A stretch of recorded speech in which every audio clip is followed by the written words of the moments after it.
connecting neighborhoods across the Treasure and Magic Valleys, telling stories from within our communities. This is Good Morning Idaho. Hey everybody, it is 6 a.m. on a Monday. Welcome back to Good Morning Idaho. Hope you're off to a good start, everyone. I'm senior reporter Roland Barris. Good to have you along today, and we've got a lot to get to from our large team of neighborhood reporters, like our Greenlee Clark, highlighting the close-knit community spirit of Eagle High School ahead of the first day of classes. Its student council was nationally recognized last spring.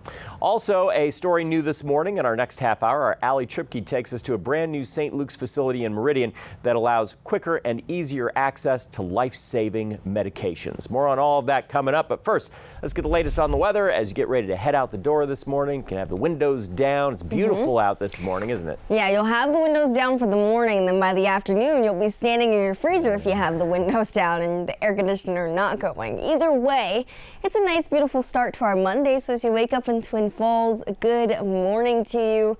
I'm giving you a look right now, and the sun's coming up. Temperature's sitting at about 67, and it'll feel really nice outside to start the day. Taking a look right now, we all look very good. You've got mid-60s along your valley floors, 49 over in Stanley, and as we get ready for the afternoon ahead, take a look at this. Across our west coast, we're looking at some 80s, 90s, 98 even in San Antonio today, but closer, or east coast, across our west coast, we've actually got triple-digit heat moving in. So I'll be showing you how hot it gets closer to home. And Roland, I feel like today's going to be one of those days where you start the day off and you're thinking it's nice and cool, and then by the afternoon, you're just going to want to be sitting in a freezer. Yeah, it seems like the hot temperatures have flip-flopped in the country as well, from the east coast to the west coast now. So here we go again. All right, Sophia, thanks very much.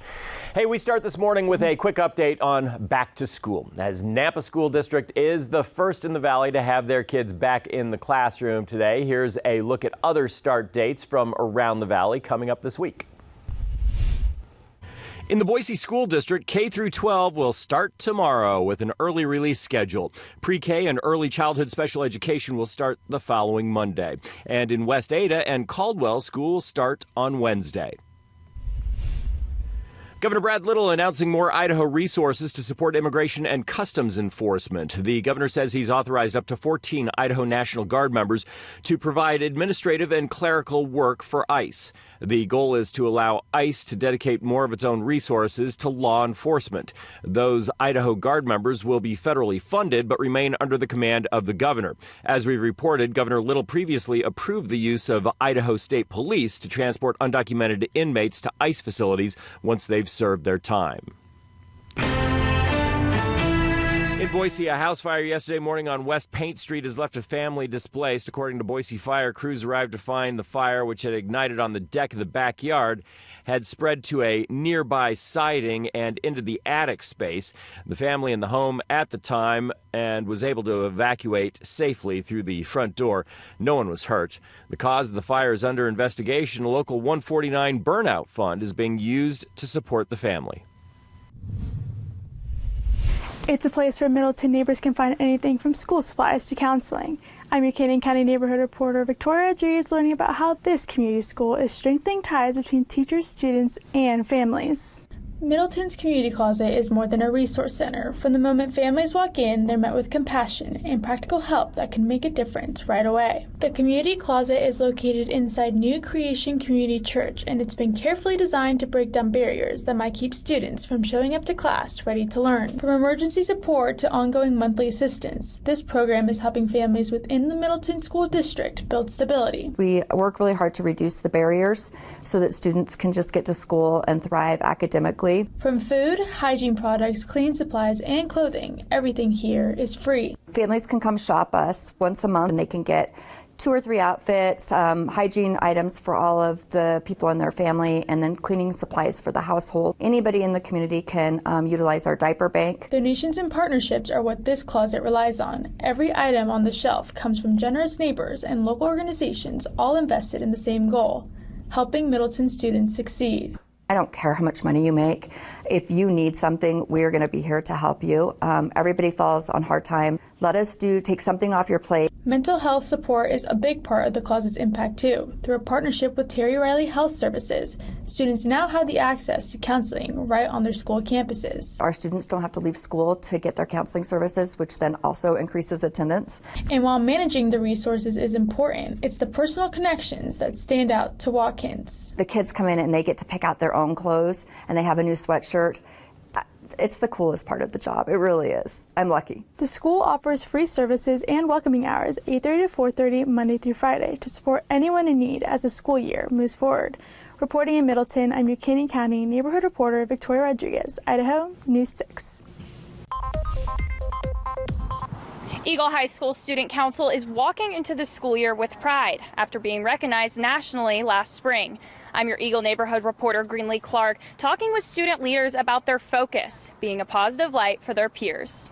We're super excited. It's the first time we've won it. Eagle High Student Council Advisor Brandy McCarney says her students are starting the school year off strong. Just a few months ago, they received the National Student Council of Excellence Award. It's a huge recognition to all the wonderful things that our students have been working on so tirelessly to do this year.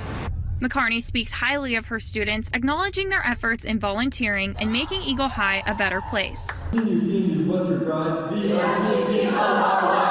Before the Student Council led freshman orientation, student co-president Sarah Kemp told me she was inspired by the group of seniors her freshman year. But now that I'm in that position, I realize that, the world is open to me just like it was to them, and they're just role models, and now I want to start to be like that too. It's just really important to be a leader, and I think that's kind of what we build here at Eagle with our spirit and our culture. Senior Ray Gauthier also leads incoming Eagle High students, ready to make an impact and be a voice for their classmates. I just want every student to make sure that they feel heard, kind of give them an outlet. They should be safe to do whatever they need to do. I'm just so proud of them. They've accomplished so many different things. I'm really excited for this school year. They have a lot of incredible ideas of what they want to do to really bring the school together. The Student Council will welcome Eagle High students back for their first day of school on August 13th. I'm your Eagle neighborhood reporter Greenlee Clark for Idaho News 6. When we get back, details on President Trump's promised crackdown on crime. Washington, D.C. even threatening to try teenagers as young as 14 as adults. All right, well, 6:07 is your time. We've got clear skies and extreme heat, a heat warning into our Tuesday, and storm chances returning as we make our way into the middle of the week. I'll have all the details you need to know coming up. All right, your time is 6:10 and happy Monday to you. Our neighborhood of the day is Meridian. You've got mid-90s as you head into this afternoon. It's going to be nice, dry, and sunny, but this is merely just a warm-up for the extreme heat that's on its way for our Tuesday afternoon. That and some isolated storms. I'll have all the details you need to know coming up. All right, thanks, Sophia. It is 10 minutes past the hour. Let's take a look at your national headlines this morning. A bench trial is set to begin today in San Francisco over the Trump administration's deployment of the National Guard and Marines in L.A. Now, Trump had sent the troops into L.A. in June to disperse protesters who were demonstrating against the federal immigration crackdown. California Governor Gavin Newsom then sued the White House over the deployment. Now, the trial will focus on whether the administration is violating the Posse Comitatus Act, which restricts the military from engaging in law enforcement activities on domestic soil. Trump's legal team argues the deployment was justified under the Insurrection Act. The lawsuit could set an important precedent for presidential use of military forces domestically. Texas lawmakers are scheduled to reconvene today to consider new congressional redistricting maps. However, in order to conduct official business, the legislature, of course, needs at least 100 lawmakers to show up. So it is unlikely to end, it is likely actually to end in a lack of a quorum once again. That is because Texas Democrats have shown no sign of ending their walkout in protest over the newly drawn maps. They're being threatened with fines, by the way, imprisonment, and even having their seats possibly vacated. And two microchip giants, NVIDIA and Advanced Micro Devices, have agreed to pay the federal government 15% of their revenues from semiconductor sales to China. That's according to the Financial Times. In exchange, the two companies will obtain export licenses to sell NVIDIA's H20 chips and AMD's M1308 chips in China. That is a bit of a reversal for the Trump administration, which had imposed tough U.S. restrictions on chip sales to Beijing. All right, we turn now to our nation's capital, and President Trump has promised to crack down on crime in the city. And the U.S. military is preparing for part of the Washington National D.C. National Guard to be deployed to the nation's capital. This despite crime actually being down in that city more than 25% since last year. ABC's Nicole D'Antonio reports. This morning, President Trump is set to unveil his plan to crack down on crime in the nation's capital. The president posting he will essentially stop violent crime in Washington, saying, quote, "Before the tense squalor, filth, and crime, it was the most beautiful capital in the world. It will soon be that again." Trump posting, "The homeless have to move out immediately. We will give you places to stay, but far from the capital." Trump has suggested in the past that the federal government should take over the city and threatened to have the feds step in after a former worker for Elon Musk's Doge Group was assaulted during an attempted carjacking last week. We have a capital that's very unsafe. We're going to do something about it. Over the weekend, more than 100 federal agents were deployed across D.C. in a massive anti-carjacking operation. Trump also suggesting trying young teenagers as young as 14 as adults. City police are now enforcing an 8 p.m. juvenile curfew in parts of the city after a teenager opened fire at a park in the Navy Yard district. Despite recent high-profile events, officials in D.C. say crime is actually down more than 25% from last year. If the priority is to show force in an American city, we know he can do that here, but it won't be because there's a spike in crime. Still, the president has suggested sending the National Guard into the Capitol. It comes as a lawsuit goes to court today over Trump's deployment of the National Guard in California to control immigration protests in June. Governor Gavin Newsom suing, saying state officials did not want or need federal interference. Trump's lawyers say the troops were only protecting federal property and personnel, not engaging in law enforcement activities. Of course, the big difference between California and Washington, D.C. is that D.C. is a federal district. The D.C. National Guard is under control of the president. Now, again, we're expecting Trump to lay out his plans at 10 a.m. Eastern this morning. Nicole D'Antonio, ABC News, Washington. I'm John Mattery's homeowners insurance premiums keep going up and up and up as a result of all those major storms and rising building costs. But we have some simple ways to lower your rate before your next renewal. Sophia Cruz with the Idaho News 6 forecast. Hey, it's a hot start to back to school, huh? Yeah, a hot start. It's going to more so feel like it did in July and June today than it did really over the past weekend. And it was nice and cool, right, Roland? We had the nice cooler weather. It was perfect for walking. I saw a lot of joggers on the green belt. Yeah, and today that is not the story. So buckle up for a hot start to the week. You'll notice downtown the sun is slowly coming up, and it's our Monday, so good morning to you. You've got commuters heading out. Feels good right now, but as we get ready for the afternoon, we are expected to hit 97.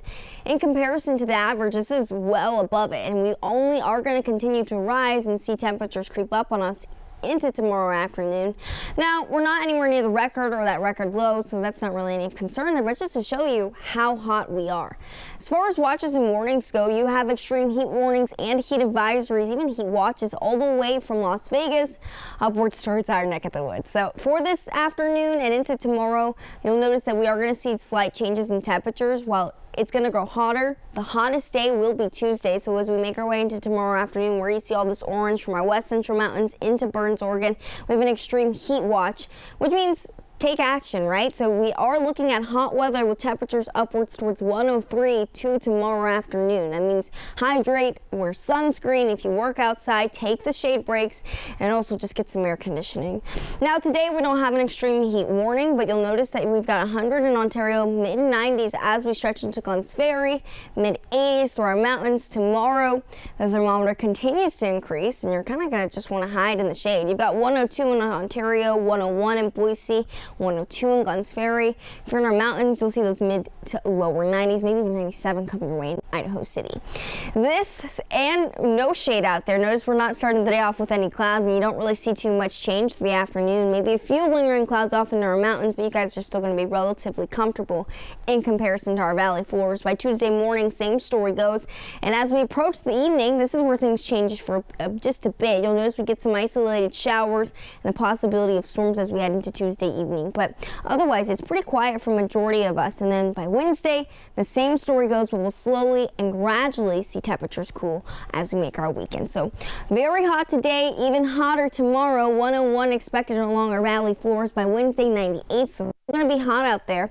We don't really see some slight relief from the triple digits until we head into Thursday, Friday, and stretching into the weekend. So I'll continue to keep you up to date as we move through our Monday together. And coming up in our next half hour, we'll also take a look at your roads.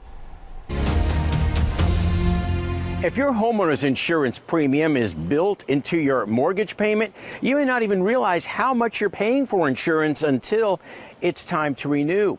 But the good news is there are some surprisingly simple ways to lower that rate. Paul Burns has spent the past few years making sure his home is in tip-top shape. You've done a lot of work on this house. With a new roof, siding, and AC. So he can't believe that after all that work, he's just been hit with a $300 a year rate hike. And they told me, I'm like, this doesn't make sense. Did you make any claims? No, I had no claims. Burns says his insurer blamed rising replacement costs. I said, you raised my homeowner's insurance almost 25% because building materials went up. That's crazy.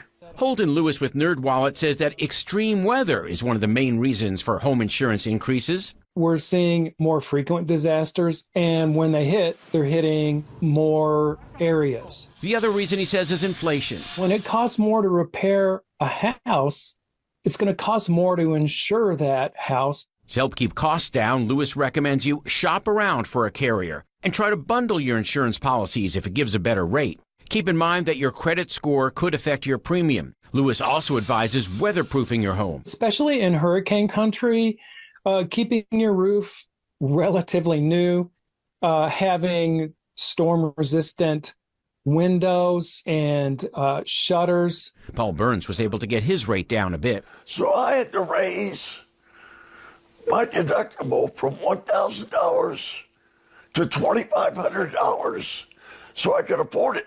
So check your policy and take action if it goes up so you don't waste your money. John Mattery, Scripps News Group.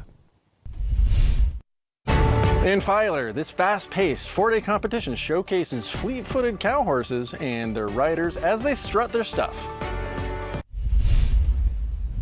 If you've never seen a reined cow horse competition, get ready to be amazed. I'm your neighborhood reporter Lori in Middleton, and whether you're a regular at horse contests or if it's your first time, this is your chance to catch a ton of action-packed excitement through the weekend. They have to be good athletes to hold up to working a cow. Futurity, derby, spectacular. If you hear these words and think horse competition, you already know about the fast-paced footwork of the reined cow horses and their riders. When I go to the cow horse shows, the horses love that job. It gives them more purpose. These are some of the hardest working horses in the business. Cindy Robbins is judging this weekend's events, as these horses will take on 3 different events through Sunday, earning a total combined score at the end. They have to show in 3 events: the dry work, which is the reining, the cutting, which we're seeing today, the herd work, and then they have to go down the fence and work the cow. Carmen Buckingham from Bruno told me as long as there's been cowboys, there's been people showing off their horses and testing their skill. And they kind of just made a competition out of working cattle. Like working out of the herd, you're just trying to hold that cow out of there and show your horse off. The reined cow horse community may be focused on competition, but they don't let that get in the way of a good time. On Saturday night, there's a taco bar and a bluegrass band. The reined cow horse family is always cool. They're all friends and they help each other a lot, so it is pretty relaxed, yep. He wants to say hello. Courtney Brown's horse, whose show name is RTR Gonna Be a Rebel, got curious about me while Courtney told me the score. Yeah, I think if you are in town or whatever and you haven't seen this before, go to the fence work day. You can catch the Magic Valley Reined Cow Horse Futurity and Horse Show. It runs through Sunday, August 10th at the Twin Falls County Fairgrounds in Filer. I'm your neighborhood reporter Lori in Nettleton. Idaho, News 6. Those are some amazing horses and cowboys as well. Hey, thanks for joining us this morning on Good Morning Idaho. Hope you're off to a great start on this Monday. We've got a lot more in store in our last half hour, though. Here's a look at what's still to come from your neighborhood reporters. In Meridian, I'm taking you into St. Luke's new Consolidated Services Center. It's a facility that aims to bring better healthcare access into the neighborhoods they serve. At Quinn's Pond, how one local DJ is bringing the party out on the water.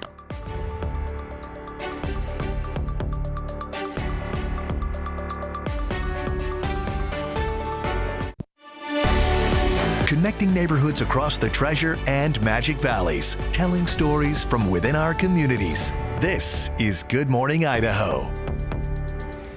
Hey everybody, welcome back to Good Morning Idaho on this Monday. I'm senior reporter Roland Barris, and we've got a lot to get to on this Monday with our large team of neighborhood reporters, starting off with Sahana Patel this half hour, highlighting how a local DJ is making waves by performing sets for the community in the middle of Quinn's Pond.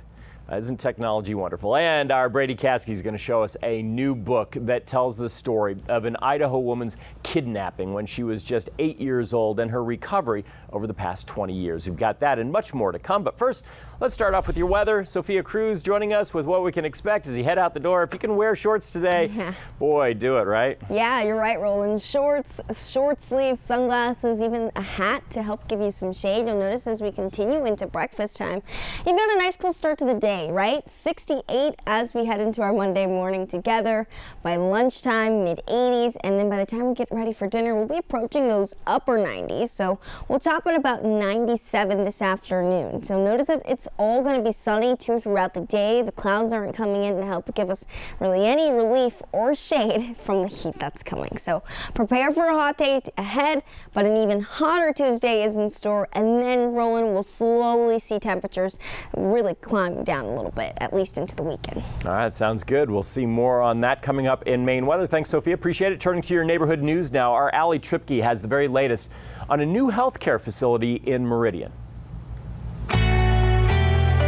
Looking to improve healthcare access in the communities they serve, St. Luke's has opened a new facility in Meridian. The goal, to make sure life-saving medications are not just available, but accessible when patients need them most. I'm Meridian neighborhood reporter Allie Tripke, taking you inside the new 330,000 square foot center.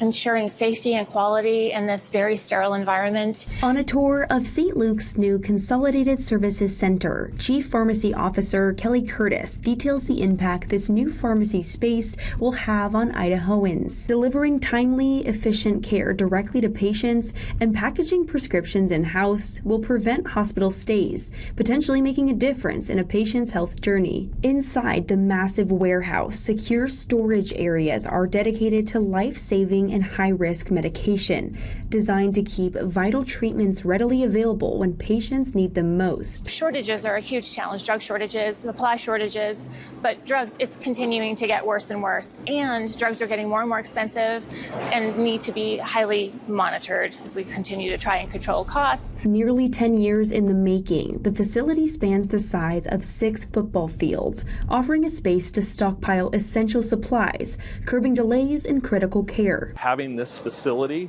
allows us to do strategic buys, to buy in bulk, to identify supplemental or alternative vendors that we can buy products from when our preferred vendor doesn't have what we need, and allowing it to keep a stockpile here means that we can address those shortages before they become problematic. The Consolidated Services Center in Meridian is now among a select few nationwide that integrates both pharmacy and supply chain operations under one roof. Staff from across the St. Luke's system are touring the site, getting familiar with the new resources now at their fingertips. Allie Tripke, Idaho News 6. Governor Brad Little announcing more Idaho resources to support immigration and customs enforcement. The governor says he's authorized up to 14 Idaho National Guard members to provide administrative and clerical work for ICE. The goal is to allow ICE to dedicate more of its own resources to law enforcement. Those Idaho Guard members will be federally funded but remain under the command of the governor. As we reported, Governor Little previously approved the use of Idaho State Police to transport undocumented inmates to ICE facilities once they've served their time. In Boise, a house fire yesterday morning on West Paint Street has left a family displaced. According to Boise Fire, crews arrived to find the fire, which had ignited on the deck of the backyard, had spread to a nearby siding and into the attic space. The family in the home at the time and was able to evacuate safely through the front door. No one was hurt. The cause of the fire is under investigation. A local 149 burnout fund is being used to support the family. The city of Boise is looking for a new person to lead the Department of Parks and Recreation, with longtime director Doug Holloway set to retire at the end of October. They're considering Sarah Arkle, a local candidate with more than 10 years of service at Parks and Rec, as well as Mark Olson, who currently serves as Parks and Rec director for the city of San Marcos in Texas. An open house to meet those candidates is currently set for September 11th, with more details to come as the date approaches. The city of Boise is also looking for a new fire chief, and they have narrowed it down to 4 finalists. 3 are internal candidates. The 4th comes from Houston. The city will host an open house so the public can meet the candidates and ask them questions. That's scheduled for September 18th at City Hall West, with more details to come. Boise's current fire chief, Mark Niemeyer, is set to retire in November. A party not just by the water, but on it. I'm your neighborhood reporter Sahana Patel here at Quinn's Pond, where DJ Jesse is making waves with his musical talents. I'm trying to see a bunch of these people on the beach, having their moment. Like, that's exactly it. DJ Jesse Deely usually spins tracks at weddings, but now he's setting sail at places like Quinn's Pond, bringing free entertainment to the neighborhood. So I created this cart that could do 10 minutes at a section. And then it was the more that grew, we were like, wait, what if we just did it at the bridge? Kind of got that viral moment with the video, which is fun. That viral bridge performance keeps people coming back for more. Just left and right. When are you coming back? Are you coming back next weekend? And all these things. So the DJ decided to take his creativity even further. This time, crafting a floating DJ stand, built from the ground up with gear he bought just for this performance. Each of the speakers are fully battery powered too. And so pretty much everything is self-contained with its own battery. When he hits play, expect house tracks, remixes, and classics that keep the crowd coming back. I love to sing, so I tend to play a lot of sing-alongs or songs that you like to sing, I guess. He hopes to turn a simple day at the beach into an unforgettable dancing experience. I get to host this party rather than going to a hosted party. I'm not trying to create FOMO per se, but you might have a little. That's what it is, DJ Jesse's next pop-up event will be at Green Acres Food Truck Park next Friday. But if you want to catch a floating set, he will be back at Quinn's Pond September 5th. In the West End, I'm your neighborhood reporter, Sahana Patel, for Idaho News 6. The city of Boise earning national recognition for its efforts to keep our water clean. Boise was the only city in Idaho to earn the Gold Peak Performance Award from the National Association for Clean Water Agencies. This after it achieved 100% compliance with clean water standards last year. The city's 2 water renewal facilities clean 30 million gallons of water every day before sending it safely to the river.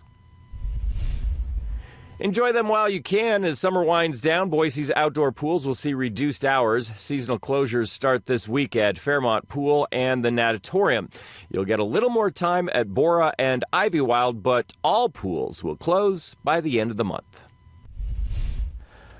6:37, let's take a look at what's happening in your neighborhood today. It is back to school for a lot of students this week. And first up, it's the Nampa School District heading back to the classroom today. In the Boise School District, K through 12 will start tomorrow with an early release schedule. A pre-K and early childhood special education will start the following Monday. And in West Ada and Caldwell, school will start on Wednesday. Construction starts today on I-84's Flying Y flyover as well as westbound I-84. Contractors will restore the bridge barriers which were damaged from a recent crash. Drivers can expect some intermittent two-lane closures on westbound I-84 at nighttime and a single-lane closure on the flyover for about 2 weeks. And later this evening, it is the weekly Meridian Monday night market. Local vendors, live music, and a mobile bar can all be expected, plus free parking at Story Park and the Meridian Speedway. That is from 4 to 9 tonight. After the break, details on the high-stakes summit between President Trump and Vladimir Putin scheduled for later this week. All right, 6:40 is your time, and thanks for starting another Monday with us. So we've got neighborhood of the day today, Meridian. Now this afternoon, we will be expecting those mid to upper 90s, so 96 coming your way. Plenty of sunshine, no rain, but we are nearly warming up today. Tomorrow, that is when the real heat returns. I'll be showing you how hot we get into Tuesday afternoon, and also what we can expect for the rest of the week ahead. This morning, President Trump is preparing for a historic summit with Vladimir Putin on American soil, as questions remain about whether Ukraine's President Zelensky will attend. President Trump announcing the two leaders plan to meet in Alaska this Friday. It comes as European leaders warn the path to peace in Ukraine cannot be decided without Ukraine. The U.S. ambassador to NATO saying Ukraine's participation in the summit is possible. There can't be a deal that everybody that's involved in it doesn't agree to. And, obviously it's a high priority to get this war to end. But Zelensky defiant, saying, quote, there is not a single real step from Russia towards peace. That is why sanctions are needed. Senator Lindsey Graham described what that peace deal could potentially look like. You'll have some land swaps, but only after you have security guarantees to Ukraine to prevent Russia from doing this again. You need to tell Putin what happens if he does it a third time. The timing striking. Trump announced the summit on the deadline day he's set to impose tough new sanctions on Russia if Putin didn't stop the fighting.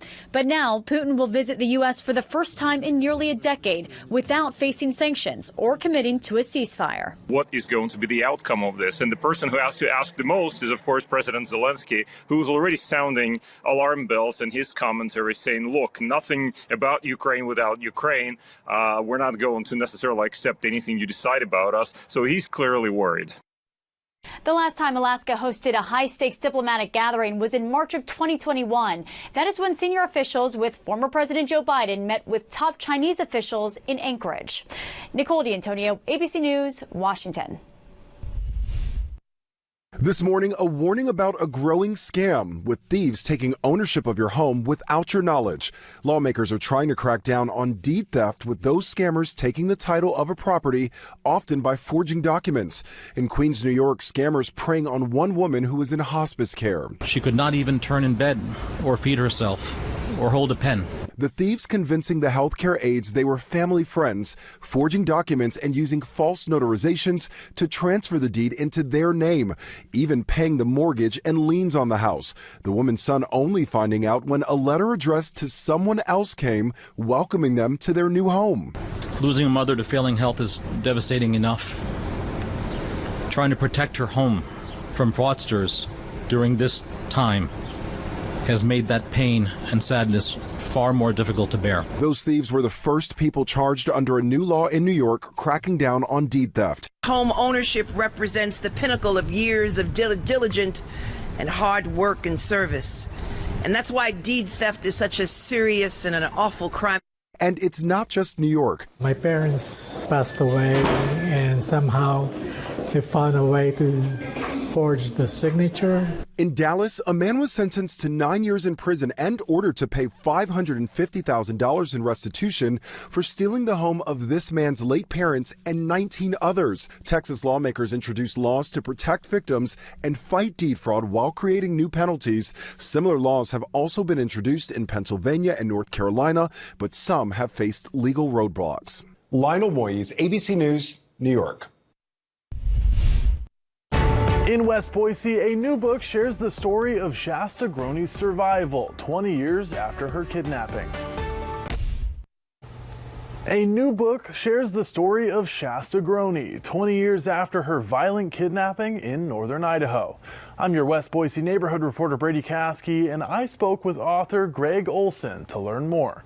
Shasta's story goes back, 20 years when she was kidnapped with her brother after her family was murdered. Some people think that's her story, but in Out of the Woods, the story really is about her recovery process in the last 20 years. Greg Olson helped Shasta put her story of trauma and recovery on paper in a new book called Out of the Woods. I have never, ever dealt with anything as painful as Shasta's story. For me personally, just hearing it and trying to write about it, it's really been hard. The hardest thing I'll ever do.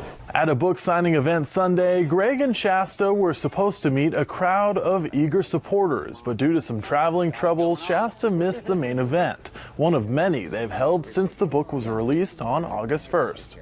Dozens of people lined up to get their books signed and share what they remember of the hunt for Shasta and her brother 20 years ago. I have never had a book that mattered so much to me or the person that I was writing about. She feels that by telling her story to you, to everybody, that it could help other people. You can find Out of the Woods online or in bookstores across Idaho. I'm Brady Caskey reporting for Idaho News 6. Sophia Cruz with the Idaho News 6 forecast. All right, 12 minutes before the hour, and I just stepped outside. There's a beautiful moon up in the sky. Looks so nice out there. But it's a Monday, and you're already talking about the weekend. Yes, because we've got the Boise Open coming up this weekend. That's true. How could you not talk about it? Especially, and it's also just the weekend. You got to get people motivated to get out on their Monday, especially with the heat coming in. That's going to make you want to sit in a freezer. But either way, happy Monday to you. Thanks for starting another morning with us. I want to show you, remember a couple months ago when I talked about my family having puppies? Well, here's where they are now. This is Junior. He's the one with the pretty eyes and the lighter colored brown skin, or fur skin. We've also got Maddie right here next to him. Now, it has been pretty hot in Texas, so this is them sitting in the shade outside. Again, they're just so cute, so just a fun way to start your Monday. Do you take any pics of your pups at home, cats, whatever animals you have, or just any pictures you want to share with us in general, you can head on over to idahonews6.com.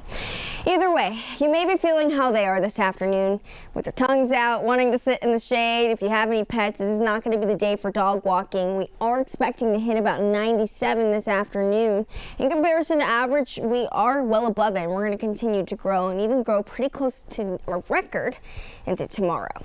Now for today, you've got upper 90s stretching along your valley floors, 100-degree day coming your way in Ontario, mid-80s through our mountains. By tomorrow, that's when things get even hotter. So along our west coast, we have extreme heat warnings from Nevada and California all the way up to Washington. For us, a heat watch is in effect for Tuesday afternoon from the west central mountains all the way over into eastern Oregon. Potentially, we could see highs upwards towards 103. So tomorrow is going to be the hottest day of the week. That is considered dangerous heat, so keep this in mind as you get ready for tomorrow, especially if you work outside. You've got triple-digit heat stretching from Glenns Ferry all the way up into Ontario. If you're not at that, you'll be sitting about 97. So it's going to be pretty hot in our valley floors tomorrow, whereas our mountains will continue to see those mid-80s. This and some clear skies, so that's not going to help give you any relief, right? If you work outside, make sure you're getting those shade breaks. You're not noticing too much change within our skies in general, but the heat is going to continue to build in. By Tuesday evening, we will get some isolated showers upwards towards our east and west central mountains. By the time we head into Wednesday, it'll be pretty quiet and calm. Now, looking ahead, not next week, but the week after that, we are looking at hotter than normal temperatures expected. So where you see all this dark orange to light orange, it's a good indicator that we are still seeing above average temperatures, and we more than likely still continue to see a pretty hot August. Though it looks like we could be hovering just right around near normal. Now, either way, we still have a little bit of time to really struggle with the heat until we get to those nice cooler temperatures that we normally see in September. So again, remember Tuesday 101, Wednesday 98, stretching into the back end of the week, lower 90s to upper 80s into Saturday. So hot week ahead. Now, it is Monday. Let's go get you ready to head into work. Idaho News 6 traffic is brought to you by Champion Windows. All right, 6:51 is your time, and we're giving you a look of downtown. That thing, I don't know what it is on the camera, but that has been there since last week. It looks like some spider just may really like its camera time. Either way, happy Monday to you if you're just tuning in with us. Here's what it looks like across your roads right now. Middleton, Star, Eagle, Meridian, all looking pretty quiet this morning. We are looking at a little slowdown as you head on I-84 eastbound, but either way, it's been pretty quiet. Chinden Boulevard also to US 20 coming in at under 13 minutes. So I'll continue to keep you posted on your roads. notes as we head through our Monday together. Now we'll look outside from the Treasure Valley Chevy Dealers Tower Cam.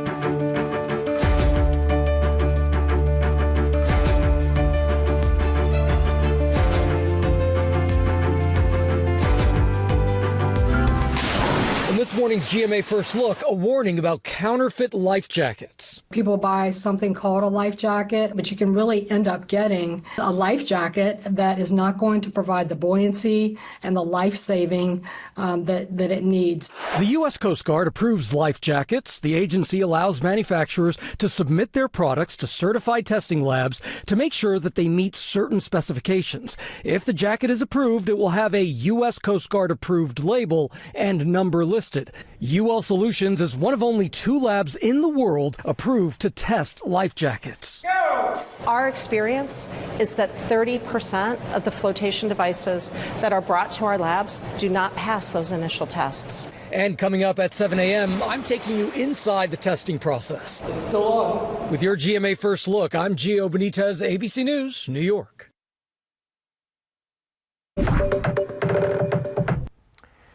Everybody, 5 minutes before the hour on this Monday morning. I hope you're having a great success getting the kids off to school this morning in Nampa. We are just wrapping up here, and in case you missed it, these are the top stories that we're following from our neighborhood reporters. Looking to improve healthcare access in the communities they serve, St. Luke's has opened a new facility in Meridian. The goal, to make sure life-saving medications are not just available, but accessible when patients need them most. Nearly 10 years in the making, the facility spans the size of 6 football fields, offering a space to stockpile essential supplies, curbing delays in critical care. A new book tells the story of Shasta Groene's experience 20 years after her kidnapping. The book, called Out of the Woods by Greg Olson, tells readers about the traumatic events from 2 decades ago and how Shasta has recovered and healed from them over the years. In the West End, a Boise DJ is taking the party out on the water. DJ Jesse performs around the city's most popular recreational spots and recently hosted a set from on Quinns Pond. He'll be back making waves on September 5th.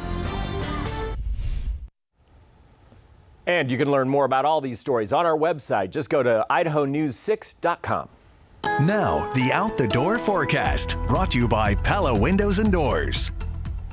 All right, 6:56 is your time, and as you get ready to wake up with us this morning, nice cool start to the day, but notice we're already touching the 70s into 9 a.m. By lunchtime, we'll be still in those 80s, so if you want to sit on the patio, still some good weather for that, but you've got lower to upper 90s coming your way this evening. A hot afternoon is ahead. Again, if you want to read more about the forecast, head on over to idahonews6.com. Otherwise, let's get you ready to head into work and school. Idaho News 6 traffic is brought to you by Champion Windows. All right, just a time check. It's 6:57. We are giving you a look of downtown where the sun's coming up. It's a good Monday morning so far, and if you are getting ready to head into work or school, I know Nampa's going back today. We've got that eastbound lane starting to pick up just a bit.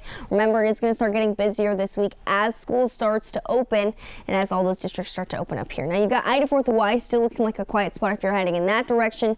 Travel times along I-84 eastbound just sitting between, let me move a little bit over this way, just sitting between 12 and 7 minutes. So it's a great start to our day, but everyone's going back to school this week, Roland. We know the roads are going to get a little busier, and it's also a hot start to the week. So lots of things going on. Yeah, definitely. There's still a lot of things happening before the summer actually ends, but back to school today. And tomorrow we've got the Caldwell Night Rodeo. We're going to be out there in the morning.